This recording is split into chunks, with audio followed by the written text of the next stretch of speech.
Pertamina adalah satu contoh model untuk seluruh SOE yang ada. Jadi kita harus masuk seperti itu, dan Kementerian BUMN harus dibubarkan sebelum Pak Jokowi turun sebetulnya. Kita sudah ada semacam Indonesia Incorporation. Saya katakan kalau Ahok mau ngomong tentang soal kinerja Pertamina, oh silakan Ahoknya. Tapi sekarang Basuki Cahayapurnama nggak bisa, dia sebagai komut. Apa yang disampaikan oleh Pak Basuki dalam hal ini, ya memang itu menjadi fokus juga dari manajemen untuk kita terus lakukan pembenahan. Kemudian channel-channel komunikasi dan juga koordinasi pasti selalu disampaikan oleh direksi ya. Pada dasarnya adalah direksi dan Dewan Komisaris ini on the same boat. Saya lihatnya seperti itu ya. Kita sama-sama berharap Pertamina ini kedepannya bisa mewujudkan aspirasi stakeholders dengan tata kelola yang lebih baik. Kita pengen Pertamina terus tumbuh, jadi kebanggaan nasional dan sebagainya. Seperti itu. Kemudian untuk hal-hal yang bersifat corporate action, ini pastinya dilakukan manajemen dalam hal pertumbuhan perusahaan ya, dan juga sebagai peran Pertamina untuk memastikan ketahanan energi nasional. Ini pasti dilakukan dengan cara yang seksama gitu ya, mempertimbangkan internal resources, kemudian juga dilakukan secara prudent.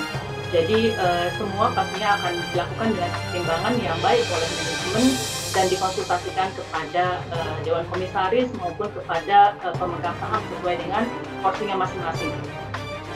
Ya, dia sebagai komisaris utama, di mana substansinya saya tidak akan bicarakan dan perdebatkan sekarang, ada forumnya, ya. Tapi timingnya, kemudian peran dia jadi kabur. Ini Ahok atau Basuki Cahayapurnama?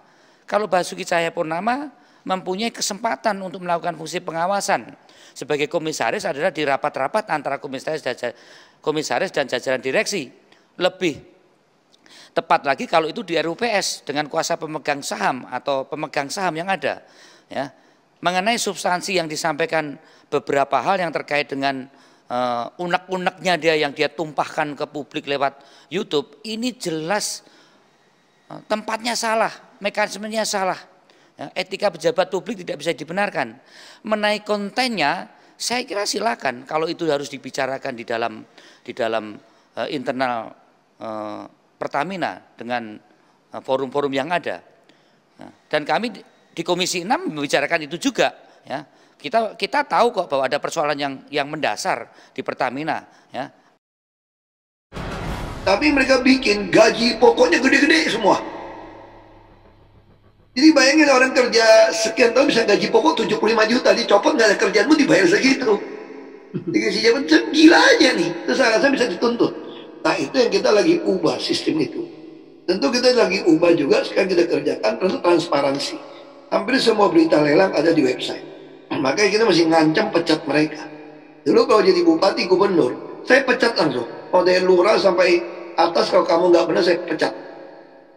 Di sini suruh pecat direktur utama, direktur SDM ngeyel, nggak mau pecat langsung.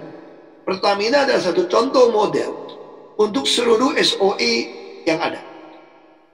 Jadi kita harus masuk seperti itu, dan Kementerian BUMN harus dibubarkan sebelum Pak Jokowi turun sebetulnya.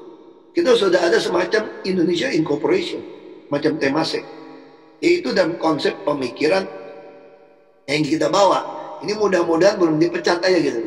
Karena mereka udah anggap saya ini membuat kegaduhan kita. Jadi Pertamina ini terlalu besar, terlalu banyak maunya, dan supaya mungkin ya cucuk cicit perusahaan itu, cangkah ini bisa seenaknya bagi bonus.